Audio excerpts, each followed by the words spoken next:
Bon, bah on recommence. Tweep. Bonjour et bienvenue sur Adricoscope, la chaîne faite avec le cœur et tournée avec les pieds. C'est un plaisir de vous retrouver en direct de ma voiture qui roule encore une fois pour cette nouvelle vidéo. Une vidéo, ma foi, très courte, puisque lors de la dernière, dont je vous remercie, l'accueil que vous lui avez fait était beaucoup trop longue. Déjà en termes de format, mais surtout en termes d'upload, puisque j'enregistre avec mon téléphone et ça n'a pas mis pas moins de 4 jours.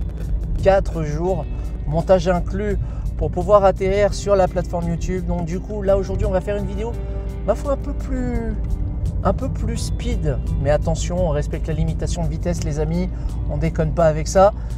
Aujourd'hui, on va parler d'un film de voiture. On va pas vraiment surfer sur l'actualité. On va pas parler du dernier film de George Miller, à savoir Furiosa, qui est donc la préquelle de Mad Max Fury Road. Et j'ai cru comprendre que les réalisateurs voulaient étendre son univers post-apocalyptique autour de ce nouveau personnage, plus que celui autour de Max.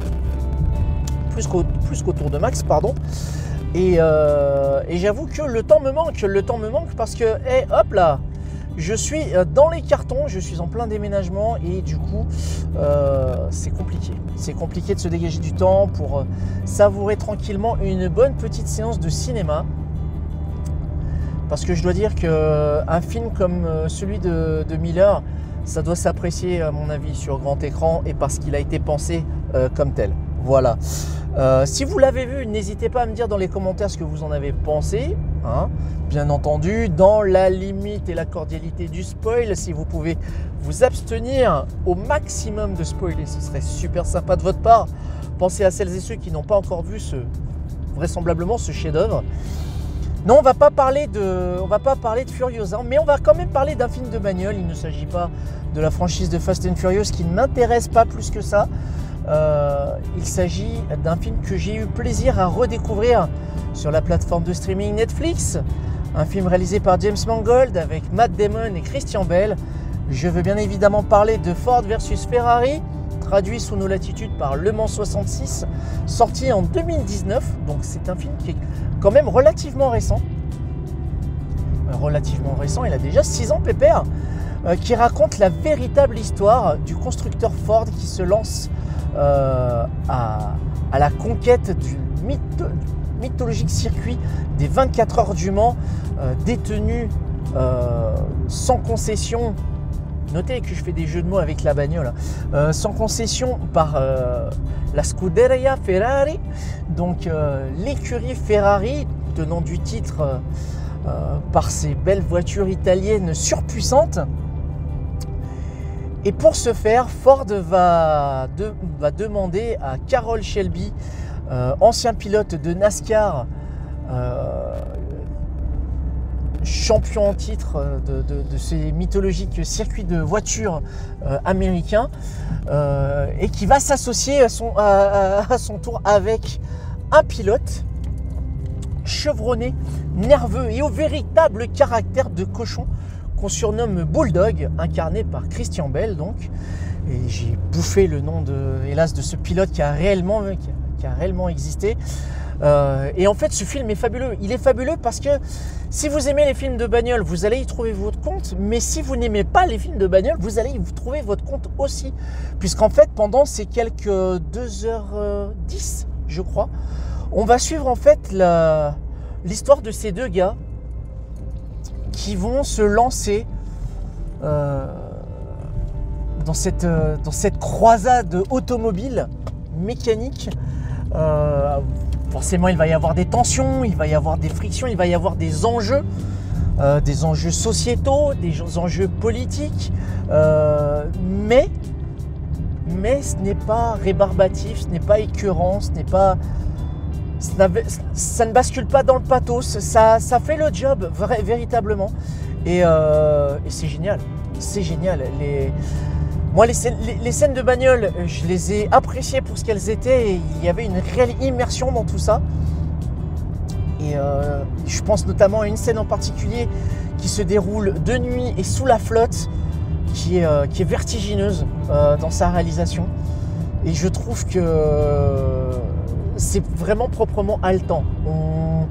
On vit cette aventure avec ces deux personnes-là. Et je comprends en fait le pourquoi du comment de l'attrait de ces personnes qui sont rentrées dans le panthéon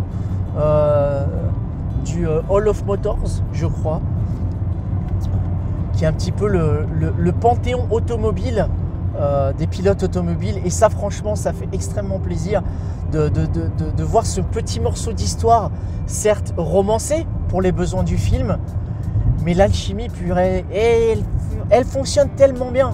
Elle fonctionne tellement bien. Matt Damon et Christian Bale, ça match totalement. Ça fonctionne vraiment. Ça se balance des vannes, ça se fout sur la tronche. Mais pourtant, il y a une entente entre les deux qui fonctionne vraiment très très bien entre les deux. Le personnage incarné par Josh Lucas, qui est vraiment très bon. Ouais, un poil caricatural, hein. Le cadre aux dents longues qui veut avancer ses pions par lui-même. Il y a John Bernthal aussi qui est dedans dans le film. L'acteur qui joue le personnage de Frank Castle de la série Punisher, que vous retrouverez prochainement, vraisemblablement dans la série Daredevil Born Again. Mais voilà, si vous n'avez pas vu, je vous invite à regarder Ford vs Ferrari, donc Le Mans 66.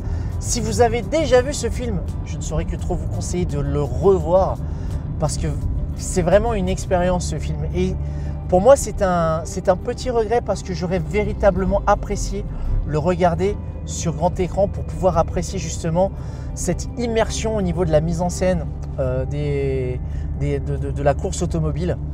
En tous les cas, cette vidéo pour moi va arriver tout doucement à son terme.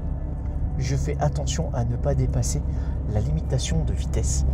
Parce que je ne vous cache pas qu'à force de voir et de revoir Le Mans 66, quand je suis tout seul dans ma bagnole, il y a des lignes droites qui démangent.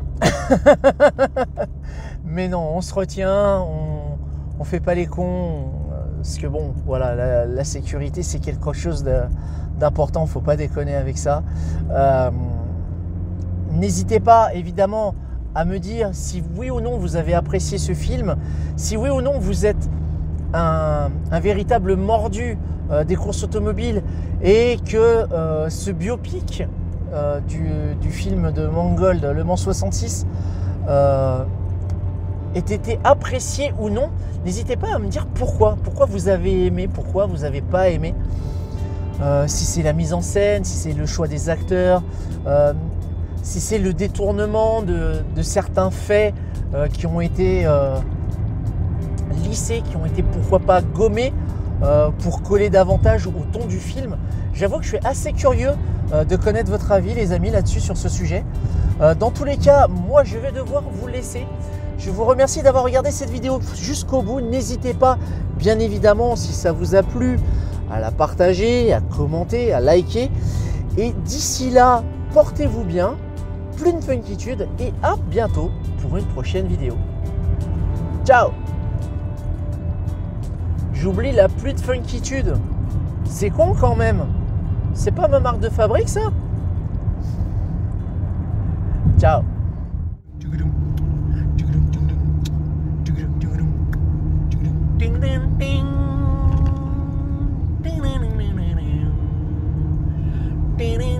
Ah oui, la musique est géniale au fait, hein. Faut pas hésiter, hein. Le score est superbe.